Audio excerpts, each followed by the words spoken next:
morning, everyone, and welcome to Under Center with Kirk Cousins. Mark Rosen as your host again tonight. And Kirk, I don't know where to start. These numbers are staggering. 42 points, 503 total yards. You threw 4 touchdown passes, no interceptions, no sacks. 5 different Vikings scored touchdowns. Dalvin Cook ran for 142 yards. You became the first quarterback to throw for over 300 yards or more and generate a passer rating of 130 or higher in 3 straight games. I'm out of breath talking about it. Overall, though, just a wonderful Sunday afternoon offensively for the Vikings. Yeah, and don't really know what to attribute it to or why necessarily, because you don't go into the game saying, oh, we're going to do that. You just take each play for what it is. I think you have to give Kevin Stefanski and our offensive staff credit because clearly the plays were keeping our opponent off balance, and that's a big part of it.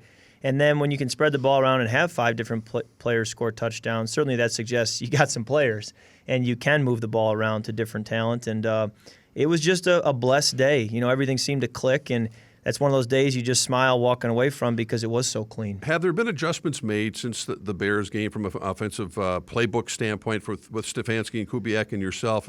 Because we've seen what happened with the Giants, with the Eagles, and then yesterday again, that everything seemingly has changed. Maybe it's the pass setting up the run, whatever it might be, but boy, it's working. It's the same system. You know, maybe there's a little bit more aggressiveness, but for the most part, it's the same system, and quite a bit of our system is going into a game, getting a feel for how we're being defended early in the game, and then reacting accordingly. We do carry a lot of offense each week, which gives us the freedom to change as we see fit based on what the defense is doing. And I think those adjustments or that awareness of how we're being defended and then the plan of attack coming off of that has been really strong.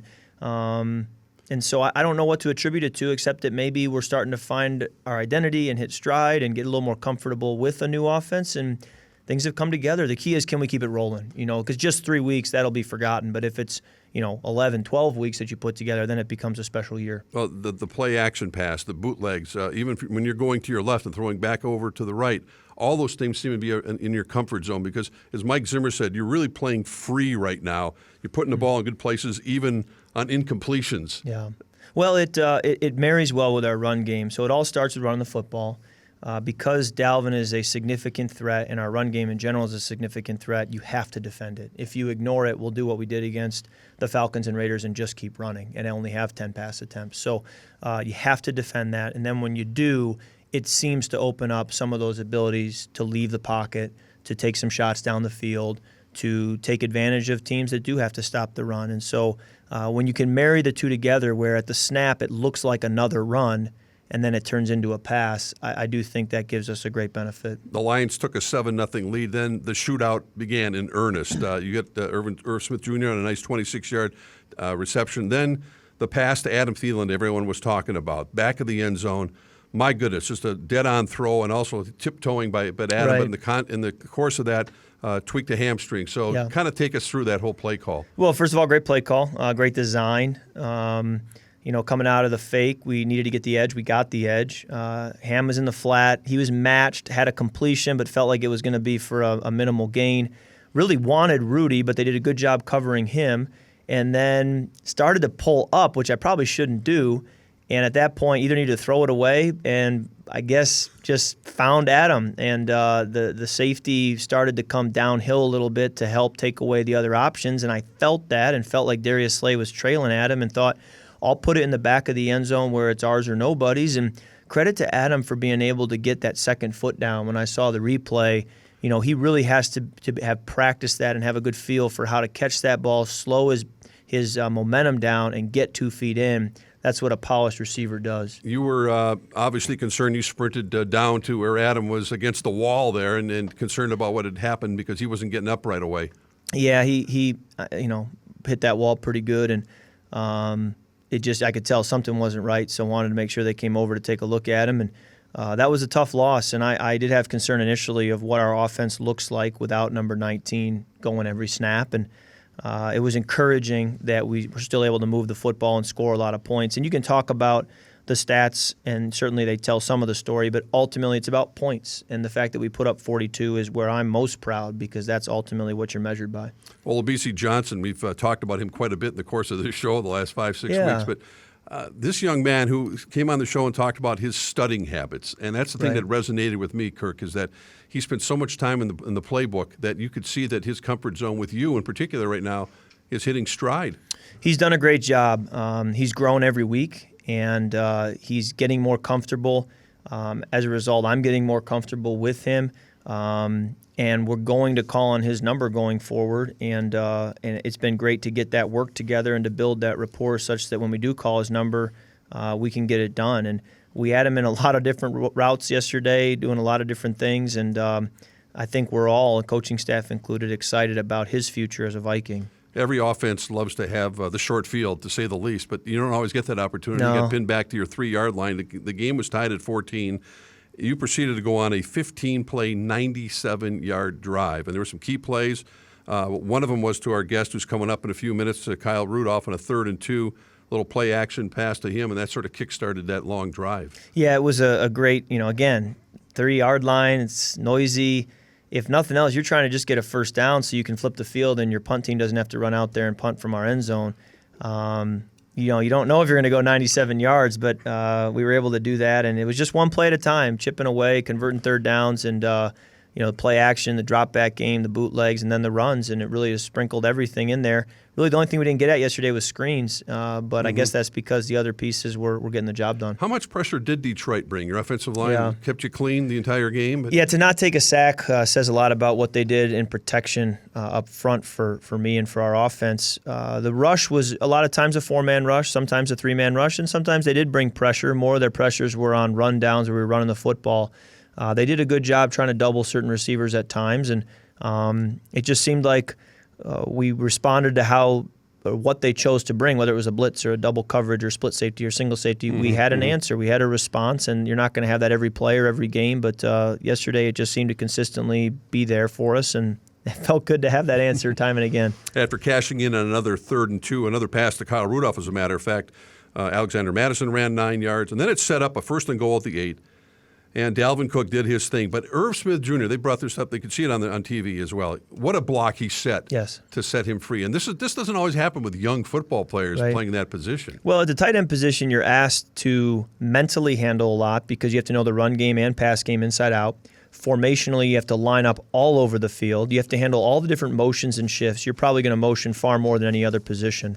And then on those motions, you got to be able to adjust on the fly to what the defense does. You got to know the whole route tree. And so we ask a lot of tight ends mentally. And Irv being able to handle all that in the pass game and the run game is a great credit to him. And so when you can have a rookie that you can trust to do a variety of things, it makes a big difference at that position. But you knew you were going to have to keep the pedal down. Matthew Stafford was not backing down. He's a gutty quarterback. You've watched him for a number of years. Well, yeah, part of the reason you score the points we did and had the production we did was there was an awareness that we're going to need to. We can't sit back and be conservative and just run the clock. We're going to need to keep the foot on the gas pedal because they're humming too. And he is a guy that you never feel safe with a lead. And even when we had a lead at the end, I didn't feel comfortable. So we kept the foot on the gas pedal, and the plays kept showing up for us, and it was just a banner day. We saw the same play call, I think, twice. Once with B.C. Johnson, who caught his first NFL touchdown pass, and later with C.J. Ham, that's right, who caught a touchdown pass. It was great to get him the football for a touch. He deserves it. He's done so many great things, the dirty work time and again, and he's a big part of our offense, plays a lot of snaps now, and he is involved in the pass game quite a bit, so I've always wanted to get him a touchdown, and hopefully there's plenty more where that came from, and it's the first of many. Again, we'll talk with Kyle Rudolph in a few minutes, but you hit him on a touchdown pass, open over the middle, make it 35-24. I don't recall seeing that play before. It was there for you. Yeah, it was. The guy in man coverage just got bumped off by his own defender, and then that gave Rudy separation, and then from there he did a great job closing to the end zone and finishing the play, and such a friendly target. I joke that I call him the mattress because when you throw into a pillow, you know how the pillow kind of absorbs absorbs a ball, and it just kind of is an easy, gentle reception. That's the way he is, but he's so much bigger than a pillow, so I call him the mattress because when I throw to him, it's like a giant mattress running down the field. That's just an easy target. There were still some anxious moments. Give the Lions credit. They came back. It was 35-30. They went for 2. The Vikings stopped them on the 2-point conversion. You're facing a 2nd and 6 on your 29. Still plenty of time on the clock.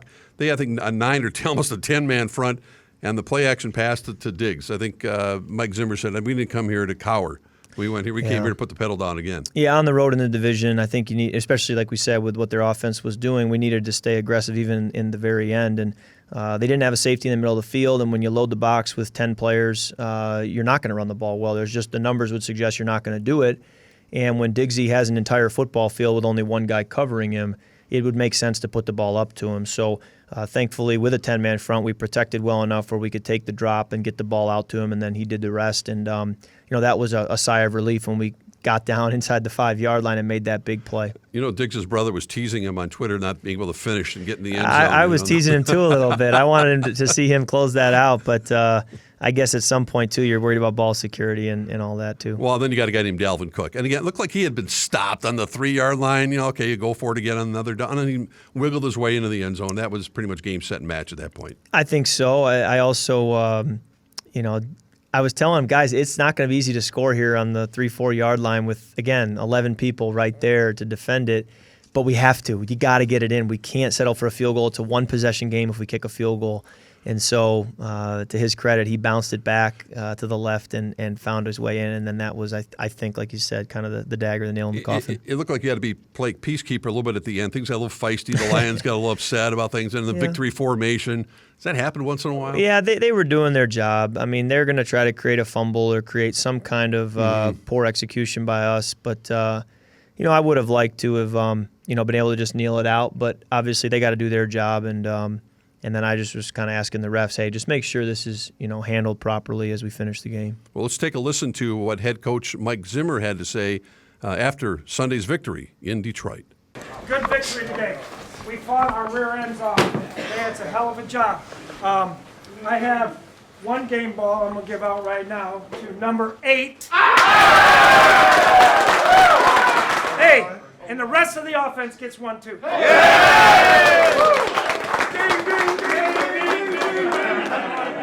Hey, we need to go get this next win now, fellas, okay? We need to clean up what we did wrong today, okay? And keep the good things that we did going, right? Ran the ball. We had 140 yards receiving with Diggs. We had 140 yards rushing with Cookie. Okay? That's a hell of a job, fellas. All right? All right, Kirk, now you can go. Now it's speech. Hey, we got a short week. We got to be a pro this week, man. Get ready and get to 6-2 at the halfway point, man. Get to 6-2 and set ourselves up for that halfway point. Let's go. Vikes on 3, 1, 2, 3. Vikes! Yeah, I mean, my message always during the season is looking forward to the next challenge. It's hard. I probably don't celebrate the wins enough. You work so hard, but my natural instinct is to say, okay, what do we got to do next? And my thought went right to, hey, we got a short week, Thursday night, and that's the halfway point after that game. That's 8 games in, so let's get a win there and then enjoy a long weekend. But until that point, it was hard for me to just sit there and pat everybody on the back. And that was your last divisional game on the road this year. Yeah. An important one because the losses in Green Bay and Chicago. That was one you really had to have on Sunday. I think so. It was interesting that we started with 3 road games in the division, and then we'll finish with 3 home divisional games. It's going to be interesting to see, too, as we get to the back half of the season, how these games sort themselves out when the AFC plays the NFC and divisional opponents play one another. It starts to kind of write the story, and right now we're just playing and we don't know where it's going to finish. So we need to stack up as many wins as we can to put us in a position in December to be right there. Well, stick around. Coming up next, we'll chat with tight end Kyle Rudolph right here under center with Kirk Cousins. And welcome back to Under Center with Kirk Cousins. And Kirk, we have a very special guest, one of your best friends in studio. Kyle Rudolph, 9 years with the Minnesota Vikings. My goodness, how time has flown by. And so immersed in this community, a big part of the Twin City area, and of course with this football team. And Kyle, welcome to the show. Thanks for having me. I'm glad to be in here with you guys. Yeah, thrilled to have you on. So it's great to have you in there. I mean, first of all, let's talk about the game on Sunday. The shootout in Detroit and your impact on the game. And did you have a sense that it was going to be one of those type games from the get-go? We knew. Kevin talked to us the night before at the hotel, and he told us, whoever plays harder longer is going to win this game. And he was exactly right. It was a 60 minutes shootout, hard-fought game, and that's what you get when you go on the road in this division. My opinion, it's the toughest division in football, and it was important for us to not go 0-3 on the road in this division. That's right. So that was a big one for us to go over there and get in Detroit yesterday. Well, Rudy played through some stuff yesterday, showed a lot of toughness, and he did have one great touchdown that really helped ice the game. He probably could have had 2 or 3 more. There were a couple where he was pretty open. We could have made it happen, but unfortunately we didn't connect. But he's just done a phenomenal job this year with all that we've asked him to do, and he's so versatile.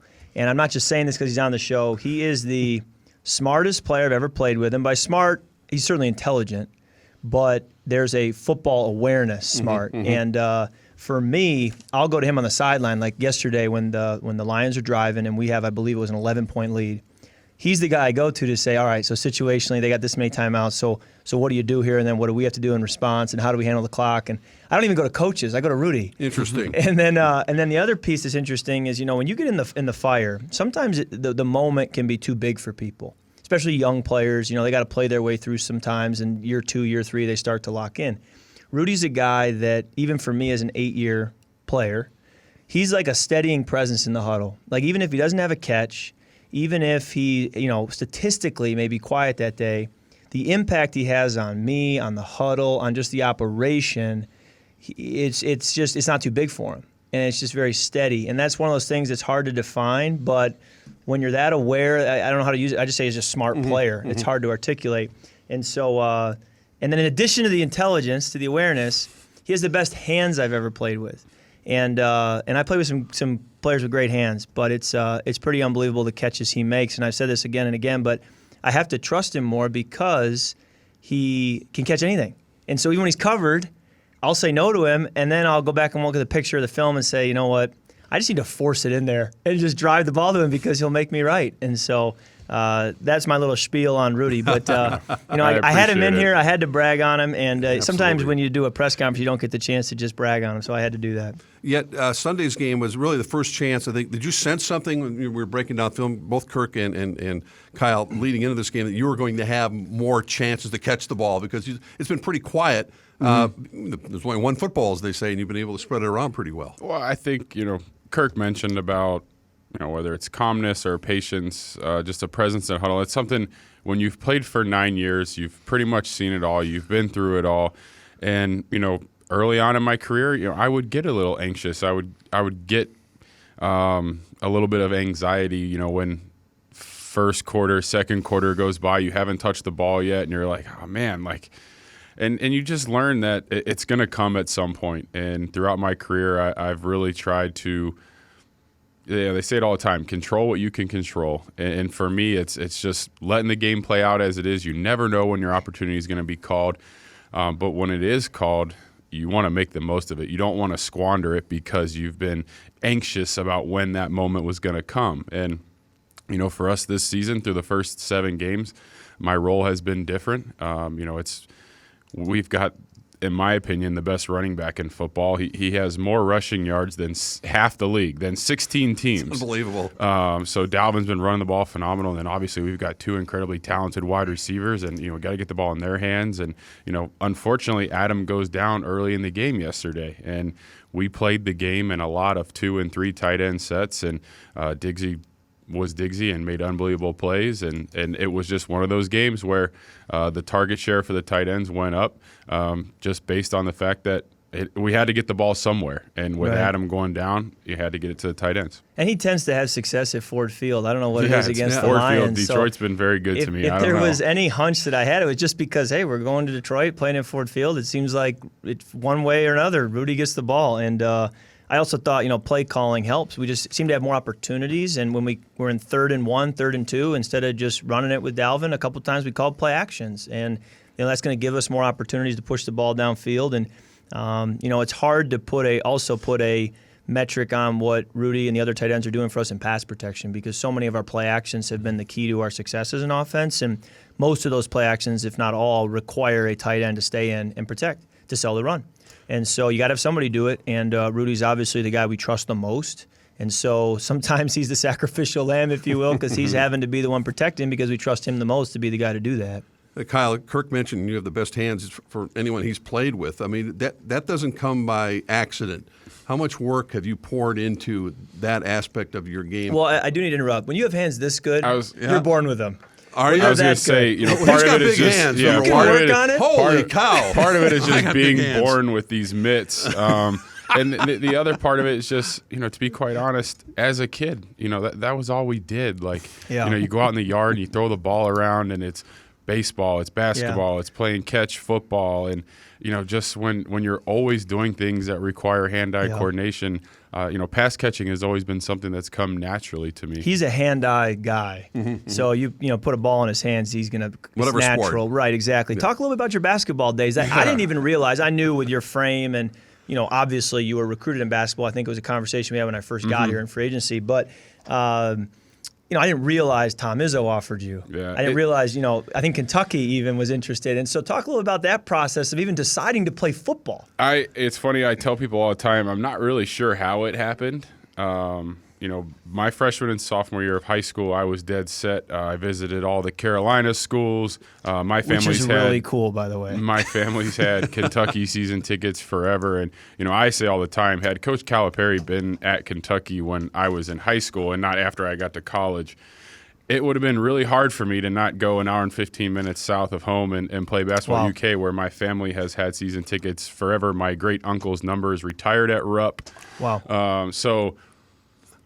I joke all the time, just somewhere between my sophomore and junior year, I was sitting in Coach Tressel's office at Ohio State, and he's like, I heard you're going to be a basketball player. And I was like, yes. And he said, you ever thought about playing both? And I was like, yeah, maybe. And then once that year, and I tell people all the time, the recruiting process then was different. When we were getting recruited, you couldn't get an official scholarship offer until September 1 of your junior year in football. I didn't even know that. I didn't have that problem. But my man Rudy, he had two sports with that problem. In basketball, they could have a seventh grader that they want to offer a scholarship for. We've seen it, sure. And now, since football has changed and they've removed that rule, and you can be offered at any time. But so for me, the recruiting process really picked up going into my junior year for football. Just think if you had accepted Izzo's offer, you could have been at Michigan State instead of Notre Dame. It's funny, in talking about basketball. Notre Dame basketball recruited me before Notre Dame football did. Again, that's a great program. The timing is just different. So Coach Bray recruited me, and he sent an assistant coach down to one of my games as a sophomore. And I remember telling my parents, how cool would it be to play basketball at Notre Dame? Because I love football too, and you have such a rich history and tradition in the football program. I was like, that'd be cool. I could go to all the football games and get to play basketball at Notre Dame, get a Notre Dame education. And then sure enough, I ended up going there to play football. So. He's a pretty smart guy, as I talked about earlier. So he looked at the options, and he said, Charlie Weiss, NFL offense, chance to play with some playmakers, push the ball down the field, and it worked out. I mean, when you go play there for 3 years and you're done in your second-round pick and you have a 9-year career, I think you made the right decision. So it's hard to go back and look now. Counting. Well, now that I understand why you're such good friends with Karl Anthony Towns, because of your Kentucky background. Yes, absolutely. It was great when we drafted Karl number 1. Exciting guy to have here in the Twin Cities, and, I mean, as talented as they come. I think he's really one of the best young players in the game. And I'm just a basketball nut, so I'm looking forward to going down and checking the Wolves out in the home opener on Sunday against the Heat. That's awesome. Now talk about, you're talking about, Timberwolves fan. You stay here all summer. When we have time off, you stay here all winter. You're, building your forever home here.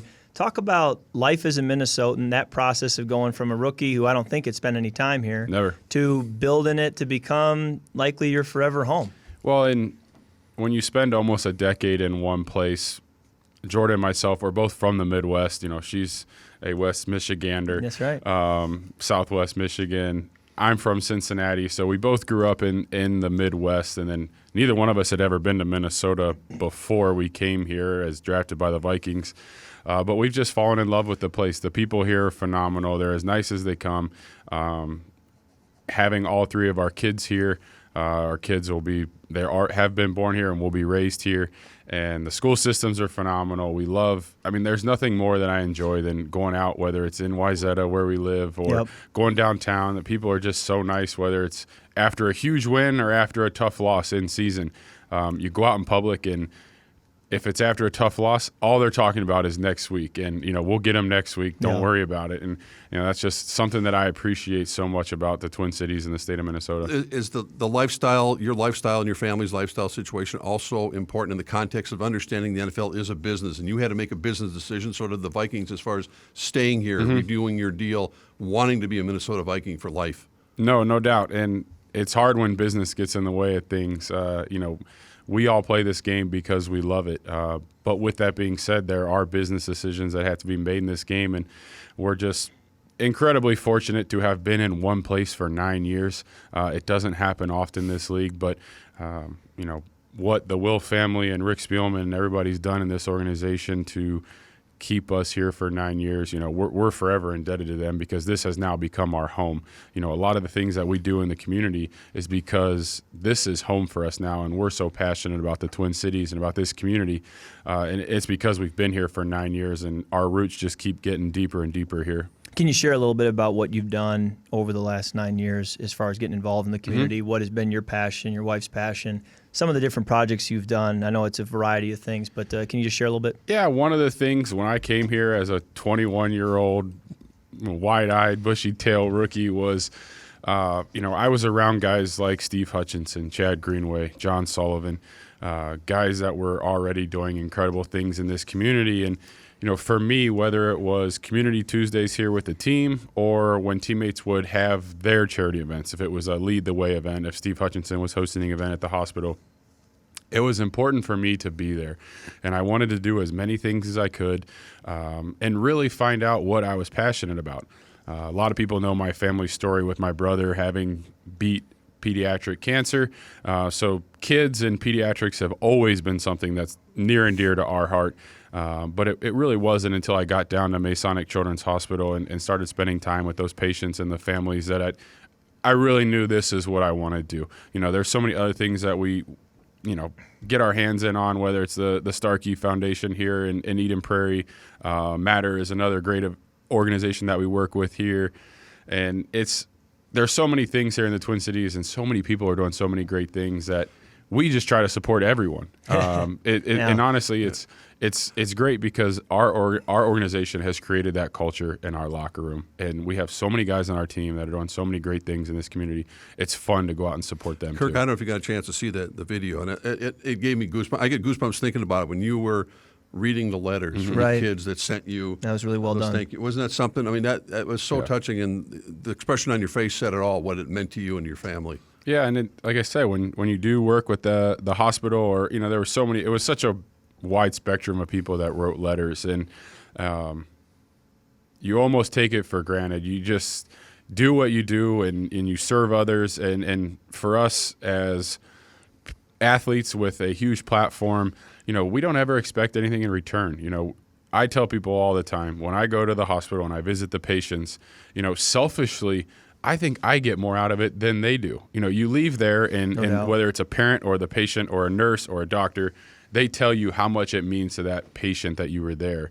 And I always tell them immediately that, you have no idea what this patient just did for me. And, oftentimes we're going in on a Tuesday during the season.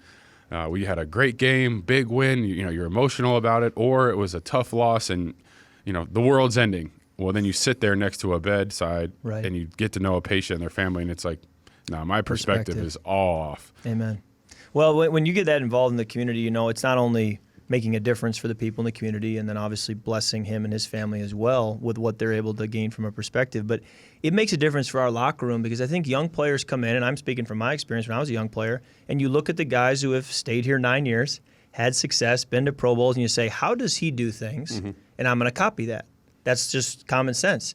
Well, when you have a guy who does things the right way, outside the building and inside the building, it transforms your locker room, because now your younger players you're drafting are figuring out how to do things correctly.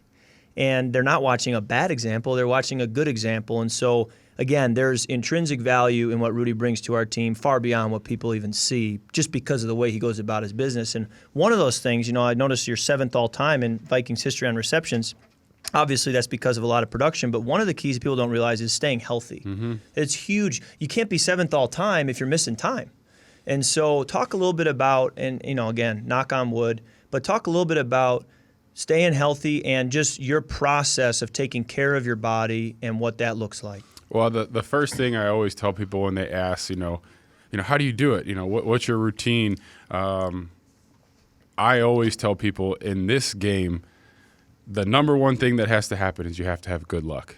Yeah, amen. You have to have good luck. And, I think back to early in my career, 2013, through the 8th game of the season, we were playing in Dallas, and, I was off to statistically one of my best starts of the year. and I catch a touchdown pass from Christian Ponder, break a tackle on the way into the end zone, and sure enough, the guy falls on my foot and it breaks.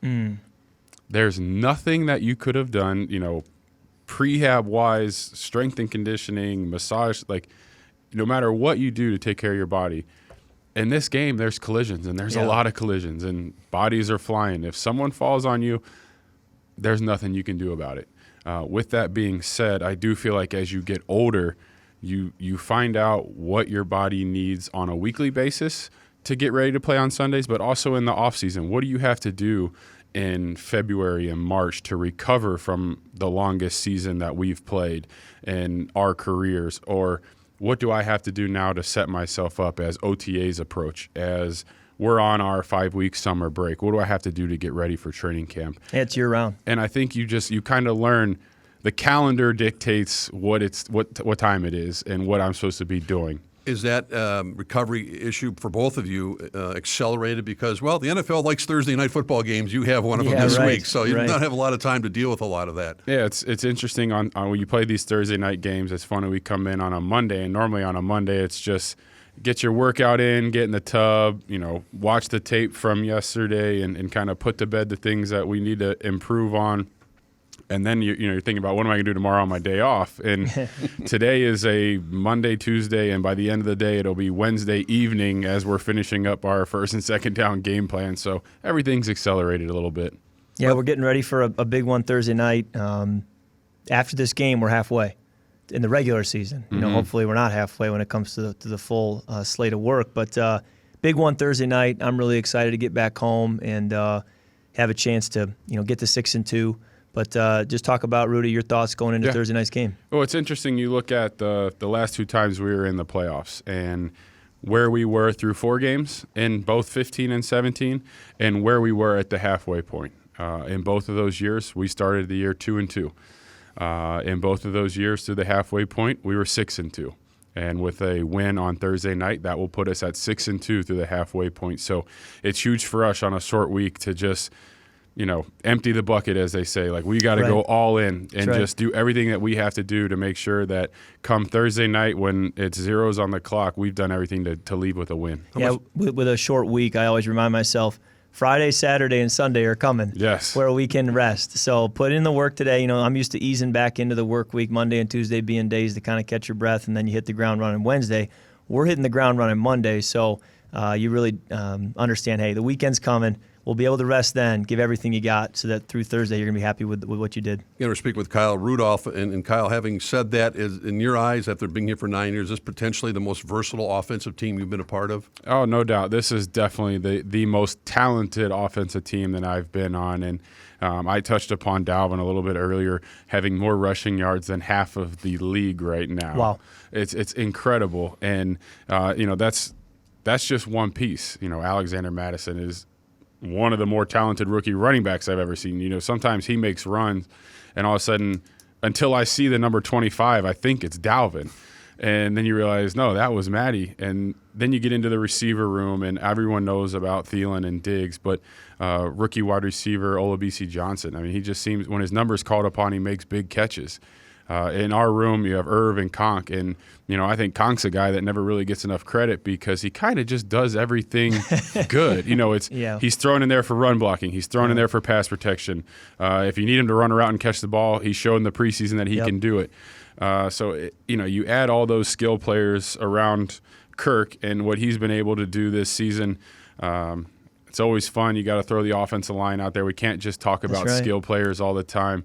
Our offensive linemen, whether they're getting fired up to bagpipes in the pregame or, it's just so fun to see those guys coming off the field after a big drive. And those guys are having a ton of fun right now. And let's face it, there's no place like home. When you have to play a Thursday night game, much better being at U.S. Bank Stadium than having to travel to Washington, as it turns out this week. No doubt. And, our last Thursday night game was in L.A. So, you talk about playing a tough game on Sunday and then, we were leaving on Tuesday for the game already. So at least we do have that fortune of being home on Thursday night. Absolutely. No, I can't say enough about the depth of our team and the difference that makes. I mean, think about what Mike Boone did in the preseason running the football. I think there's a lot of football teams right now that would like Mike Boone on their team. And then you think about what BC Johnson did. Conk is a guy that we trust, and that's not easily earned. To have your third tight end be someone that you trust to do a variety of things, running routes, protecting, run blocking. We have him play Y, U, F, multiple tight end positions. And so when you can have down the line guys, in theory, who you trust to get the job done in a variety of ways, it gives your play caller and your system, and speaking for myself, the quarterback, a lot of confidence, a lot of freedom to keep defenses guessing as to what's coming next. Kyle, on behalf of all the Twin Cities Viking fans and outside the area as well, thanks for all your contributions off the field, and good luck on Thursday and for the rest of the season, of course. Thanks, Rosie. It's our pleasure. Well, Rudy, thanks for coming on the show. I do need to say in closing, when I have a tough game, as we had a couple early this year, I always remind myself, play for the long game. It's kind of like the stock market. You don't look every day, every month, every year. Unless you're Slaughter. Unless you're Kyle Slaughter, you might look every day. But you look that must be an inside joke. Yes. I'm doing this for 40 years, and I'm gonna try to win over 40 years. And the pro career is very much like that. It's, hey, there's going to be some tough days. You got to keep chugging and play for the long game. And Kyle Rudolph is someone who, regardless of what happens going forward, has won the long game. And that's not easy to do, and it says a lot about who he is as a person, as a player. And so kudos to you for winning the long game, and let's keep winning the long game. Absolutely. And welcome back to Under Center with Kirk Cousins. And Kirk, we had a nice chat there with Kyle Rudolph, and kind of the last conversation piece about the short week. The NFL added these Thursday night games as a whole. How do you think about them? Is it a pain in the butt kind of to get ready for it? Or is it just part of the business? Well, I try to take a glass half full perspective, and so the two positives of it are, one, I really dread the long wait from Sunday to Sunday, especially after a tough loss. You just want to get right back out there and make amends for it. And so sometimes Sunday to Sunday can feel like a long time emotionally and mentally as you wait. So I take advantage of, hey, Thursday we get to go right back out there and play again, and sometimes that can be a blessing. And then two, the fact that the weekend after the game is somewhat of a mini bye. You get a chance to catch your breath. You do get to recover a little bit. I think mentally and emotionally you can take a break and recharge the batteries. And for us, it falls at the perfect time at the halfway point to give us that halftime, if you will, for the season. So I look at it glass half full. Certainly Monday, Tuesday, and Wednesday feel like unnecessarily full and long days. But there's a benefit on the other side that you work towards. You've gone through already from the outside looking in, oh my goodness, what's wrong with Kirk Cousins? What's happening with this guy? To, wow, look at Kirk Cousins. He can't do anything wrong.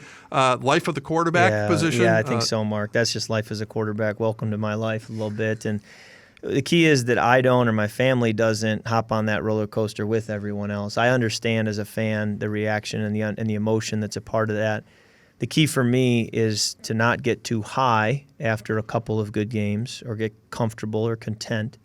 And then after a couple of bad games to not get down in the dumps or lose confidence, and to just be steady. And again, as a younger player, I think you ride that roller coaster a little bit more. You're more susceptible to it. I'd like to think now as an eighth-year player, what I've been through in the past, you've learned what works and you've learned to just stay steady. And maybe the outside doesn't believe you, or they don't take you at your word, but in reality, it's the way I go about my business, and I think that is what has led to the success the last couple of weeks has been because you just kind of stay the course and don't do anything fancy. It's a shorter week, so the national media, even the local media, won't have as much time to build up the game. Well, you're playing Washington. We know you used to play for the Washington Redskins. Is there more to extract from this? Do you truly just look at it and go, okay, I'm ready. I'm just getting ready for a football game here on Thursday night? Yes, I have a history with this team. That goes without saying. I'm not going to ignore that fact. Well, all that matters is that we win. That's all I'm trying to get out of this game. There's no other side story, no other focus. Just win the football game, however we need to do that. When I think of my time in Washington, I just am grateful. I mean, grateful to be drafted by them when no one else had picked me. I was a fourth-round pick who was hoping to go higher, and I'm not mad at Washington. They drafted me. They were the team that stuck their neck out and said, we're going to take this guy. So grateful for that. So grateful for the chance to play for the coaches that I played for, and I could name a whole host of names on that coaching staff that have blessed my life as a result of my chance to play with them, for them, and then so many great teammates that, again, I could go on and name that are great players and great people. And I'm so grateful that our paths crossed and I got to work with them and for them. So, a lot of gratitude. And I think going out in the field Thursday night will be a great reminder for me of, just the Lord's blessing and protection and provision over my life during those 6 years in Washington. And I'm so grateful for that time. And in a way, it's tough to go out and play against them. But that's what the schedule calls for, and so that's what we got to do. It's time for one of our favorite features. We're going to hear from the fans right now, what they have to say and their feedback after the win over Detroit. Hi, my name is Craig Coleman. I'm calling from Tucson, Arizona. My question would be to Kirk. Can he finally put these naysayers to rest? Hasn't he done enough? 2 games in a row with 4 touchdowns, 3 wins. Obviously one of the best quarterbacks in the NFL. Thank you much. Go Vikes! All the way from Tucson, Arizona. I like that. Craig, I think until you win about 4 Super Bowls, you're never really safe. I think Tom Brady at one point was taking flack after, I think it was 2014, before he won his 4th Super Bowl. They started the season 2-2, and the narrative was he can't play anymore. Well, they said that about Elway and Peyton Manning, too. And then he went on to win 3 more Super Bowls. So I don't think you're ever safe. I don't think you've ever been removed from it or earned your way out of it. I think you just accept it as a part of the job, and you take the good with the bad. And then you also go out there and say, hey, what a great chip on your shoulder and motivation each week to have to play well and prove people wrong. All right, let's go to our next caller.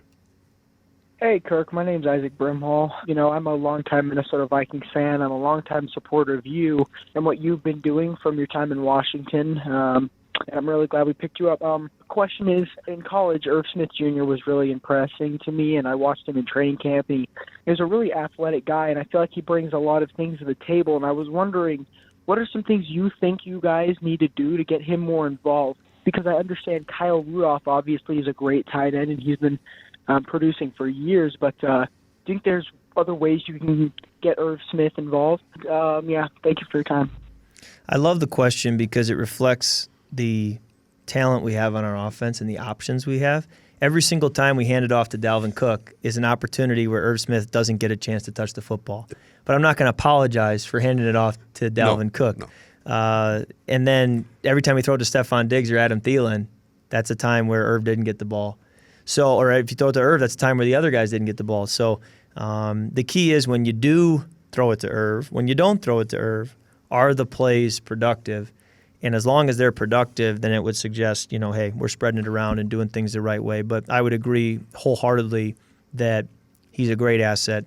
We can get him involved, whether it's screens, play actions, quick game, whatever it may be, getting him matched up on linebackers and have him go down the field.